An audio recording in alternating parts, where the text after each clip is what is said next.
This is your $1,200 stimulus check update and the latest stimulus news. As always, my videos pertain to everybody, but I really like to look out for all my friends here on the channel, otherwise known as the underdog, including Social Security recipients, whether it's retirement, disability, or survivors, SSI recipients, supplemental security income, VA beneficiaries, as well as low income and no income. But hey everybody, this is Matt. I hope you're having a nice Tuesday so far. Today is Tuesday, September 15th. Let's get right into it. But if you're new here or you're not subscribed for any reason, please do me a huge favor and hit the subscribe button. All right, let's get right into it and talk about it.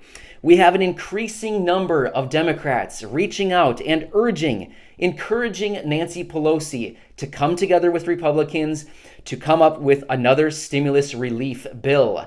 So this is great. The reason why this is so important is because, let's be honest, Nancy Pelosi doesn't really care what Republicans say. She doesn't really care. However, as we get more and more Democrats coming to Nancy Pelosi, really encouraging her to come together on another stimulus relief deal with the Republicans, it's nice because these Democrats are on her team. It's basically like her team members coming to her saying, come on, Nancy, come on, please, let's come together on another deal. So this is good. I mean, think of it when you're on a team. If your team members came to you and were like, hey, let's work this out. Let's really come together. Would you feel more compelled to come together versus your opponent coming to you saying, hey, let's work something out? I think you'd be much more willing to work if your team members are coming to you. So I think that's good. Yesterday, in an interview, Treasury Secretary Steven Mnuchin reiterated the point that he is willing to come back to the negotiating table once Nancy Pelosi is also willing to come back and talk. So that's great. His willingness and availability to talk to Nancy is kind of showing his hand a little bit like, hey, let's come together. Let's really get this going. So that's great stuff. At the same time, I talked about these people yesterday.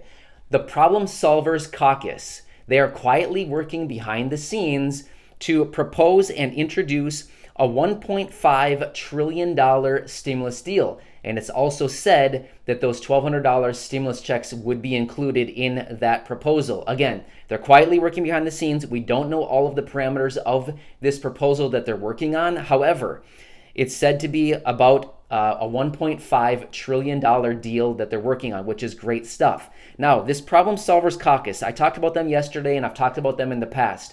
It's a bipartisan group of 48 members. 24 Democrats, 24 Republicans. They kind of quietly work behind the scenes to come up with proposals, which is actually really nice because why is this important? Well, we know back in May, the HEROES Act was introduced by the Democrats with a price tag of $3.4 trillion. We know that just last week, the skinny bill, well, there's a lot of names for it. We'll just call it the skinny bill, was introduced by the Republicans with a price tag of roughly $500 billion last week. Of course, none of these bills are getting any kind of traction. We also know about, 6 weeks ago or so, the HEALS Act was introduced by the Republicans with a price tag of $1 trillion. Again, no traction.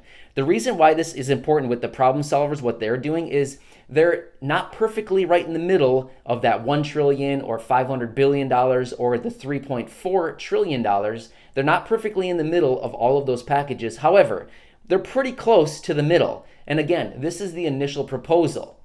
So what's cool about this is, although it's not perfectly right in the middle, they can have a starting point of $1.5 trillion in this proposal, and they can always come together to negotiate that higher or lower or whatever. But at least it's a starting point that's a little bit more reasonable.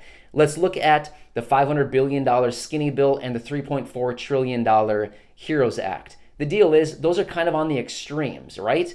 Let's get something together kind of right in the middle where everybody can be happy. So that's what's really nice about this problem solvers thing. Hopefully we can get some kind of introduction of this proposal sometime soon. We were suspecting that we would have seen it yesterday, but unfortunately we didn't see it, but hopefully we'll see that soon. So that's kind of encouraging out of the Problem Solvers Caucus. I'll continue watching the details on that closely. Also, meanwhile, at the same time, we have leaders of the 26-member Blue Dog Coalition reaching out and telling Nancy Pelosi that they want to see a new stimulus virus relief bill in September. So again, another group of people reaching out to Nancy saying, hey, come on, Nancy, let's get it together. So I'm not bashing anybody in any way. I'm not taking sides, but I do have to give Nancy a little bit of credit by saying she is a really tough negotiator. I mean, she has dug her heels in and she is not moving. When it comes to negotiations, in most negotiations, it's kind of nice to be that person. But when it comes to this, when there's so many American people who are struggling right now, so many people that need relief, I feel like this is probably not the time to be so aggressively stuck in your ways. I feel like it's a time for everybody to come together. Like not only Nancy, but Republicans as well. Everybody needs to come together on this and come up with a relief bill because seriously, so many people are struggling right now and this is not the time to mess around wasting time. However, like I just said, props to Nancy because she is a hardcore negotiator. I mean, she is tough. So I have to give her that credit. But like I said, this is definitely not the time to be that tough right now. It's the time to come together with everybody. Everybody needs to work in the best interest of the American people because let's remember, they were put in these positions. They have these jobs as lawmakers to work in the best interest of the American people. That's what they were put there to do. So maybe they should actually do what they were assigned for their jobs to do. All right, I want to talk about evictions. I feel like there's a lot of confusion around this new eviction ban. So I want to talk about this again because unfortunately, we're still hearing reports of people being served eviction notices when right now, in many instances, evictions are banned. However, there are some exceptions to that where people can still be evicted right now. But for the most part, evictions are mostly banned through the end of the year. So maybe like a week and a half ago, the CDC was out and banned evictions through the end of the year. So here are some of the parameters. If you're someone who's potentially facing eviction, here are some of the parameters that you need to fall into to make sure that you can fall within that eviction exemption. So you need, as a single person, you need to earn under, this is for 2020. As a single person, you need to earn under $99,000. As a couple, you need to earn under $198,000. You either need to have received the stimulus check or you were not required to file a federal tax return. So that's the deal with that. Now, also, if you're potentially facing eviction, you need to be able to attest that you have seeked out government housing. You need to, this is now just, I don't know if there's going to be any proof of this, but you need to attest and sign off on this, which I'll get into in just a minute. But you need to attest that you have seeked out government housing. You also need to attest that you've had significant or substantial household income loss or job loss or increased medical expenses. If you can attest to all of that, that's very important. You need to be able to attest to all of that. Additionally, you also need to attest that if you are evicted, you will, 1, either be homeless, or 2, you will need to live with other people, making you even more susceptible to contracting COVID or spreading COVID. So these are very important. Also, additionally, you need to serve your landlord with a declaration that you have agreed to all of this is true. Everything that I've just listed off is true. You need to sign off on it and you need to serve that to your landlord. Also, I want to say, please be honest on this form. You have to be honest on this. If they find that you were not honest, that you were dishonest on this form, the ramifications are going to be much more significant if you're dishonest. So please just always be honest when you're filling out government forms like that. So the declaration can be found on the CDC website, cdc.gov. Otherwise, I'll link it down below in the description. You can click on the link. It'll take you directly to the form.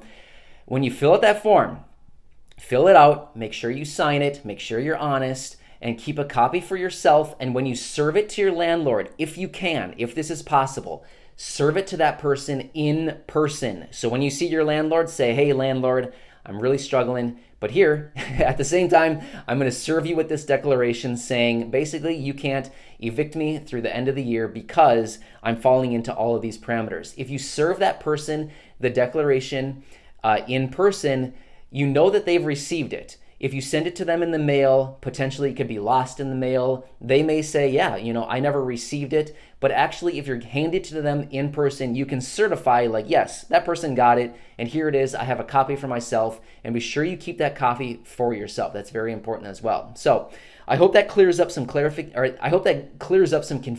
and gives additional clarification on the evictions. For the most part, right now, not many people should be evicted. Of course, there are some different elements of this eviction ban that would not allow you to be, exempt from evictions. Like if you're breaking your lease for other reasons other than the fact that all these points that I just pointed out. So yeah, otherwise the majority of people should be protected with this eviction ban. So I hope this helps you out. I hope this video helps you out. I'll continue to watch everything for that proposal, the introduction of the proposal from the Problem Solvers Caucus. I'm excited to see what it includes. But otherwise, have a nice Tuesday, everybody. I'm here for you as always, and I'll catch you